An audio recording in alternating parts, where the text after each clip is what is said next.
Free agent center Deandre Ayton has reached agreement on a 2-year deal to sign with the Los Angeles Lakers. So Lakers have found their big man, their center, after 2 days into free agency. And now they have the #1 and #3 pick from the 2018 NBA draft with Deandre Ayton and Luka Dončić. I'm told the Knicks, Clippers, Bucks, Pacers, Cavs, and Nuggets all had interest in Ayton before his decision to sign with the Lakers. Multiple teams also reached out to Portland Trail Blazers general manager Joe Cronin after the buyout of Ayton on Sunday. And I'm told they all got rave reviews of him as a teammate. But listen, the pressure now is on in Los Angeles to build a winner, a contender around Luka Dončić and LeBron James. They've needed a center. Rob Pelinka, their president of basketball operations, he's spoken since the end of last season. We need to find a starting center, someone that can serve as a lob threat for Luka Dončić.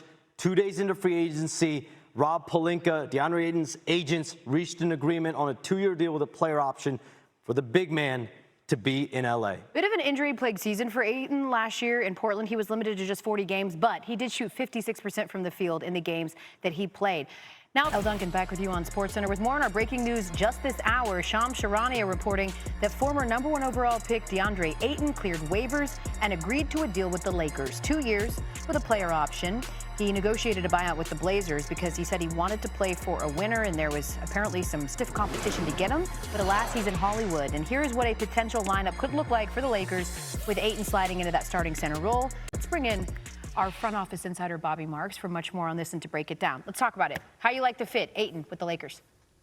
Yeah, I mean, considering where they were about 10 hours ago, it's certainly an improvement here. I mean, we had Jared Vanderbilt as their starting center, and no offense to Jared Vanderbilt, but he's better served coming off the bench. Ayton was the best available center that was left in the free agent market, certainly coming off that buyout here. I think 82% of his shots are field goal percentage at the rim last year. I think the one concern for me, El, is not really a paint presence as far as blocking shots, less than 1 last year in Portland here, but certainly fills a need, something the Lakers needed. Let's go over to Milwaukee because we know they've lost 2 of their key pieces. Damian Lillard, Brook Lopez are both gone. They did land Miles Turner, but one anonymous exec told ESPN this move is, quote, reckless. What are your thoughts on the offseason that they're having?